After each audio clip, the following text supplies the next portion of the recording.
As we saw earlier, Qantas is up to its tail in trouble with only more turbulent skies ahead. It's sacking 1,000 staff and has hundreds of millions of dollars in losses. Dan Sutton is at Sydney Airport tonight. Dan, you've been looking at the corporate side of this crisis. Tell us more. Well, Sandra, the CEO says it's not his or the board's fault that our national airline is bleeding money. But today, as one analyst warned us, Qantas could go bust and its share price plummeted nearly 12%. Alan Joyce was forced to explain why he shouldn't be standing with his 1,000 staff members at the end of the dole queue.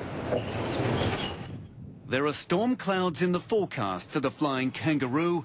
Qantas expects it will lose $300 million in the second half of this year.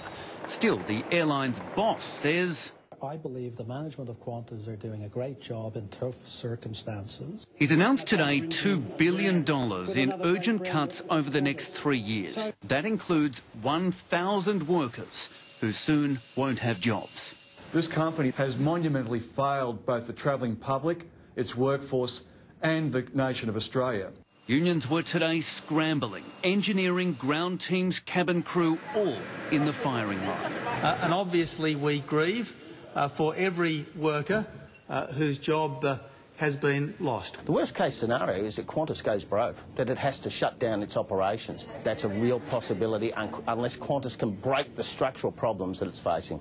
It's a perfect storm. Qantas has less passengers, higher jet fuel costs and tough competition from Virgin, which doesn't face the same restrictions on foreign ownership as our national carrier. The only way for Qantas to get out of this nosedive is for Alan Joyce and the board to resign. Well, Nick Xenophon, I think every other week calls on my resignation, so there's nothing new on that.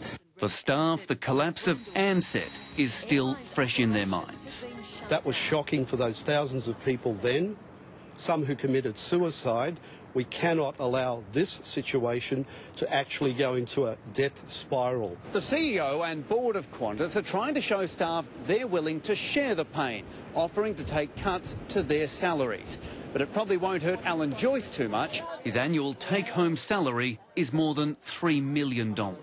My pay this year will be at least 38% below what it was last year as a consequence of the tough circumstances that we find ourselves in.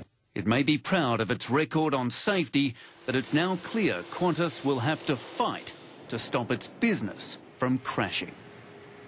Now, Sandra, Alan Joyce hasn't yet revealed exactly which staff will go. They say they are still working on the plan. They were still going through those numbers this morning. His key message, everything is on the table.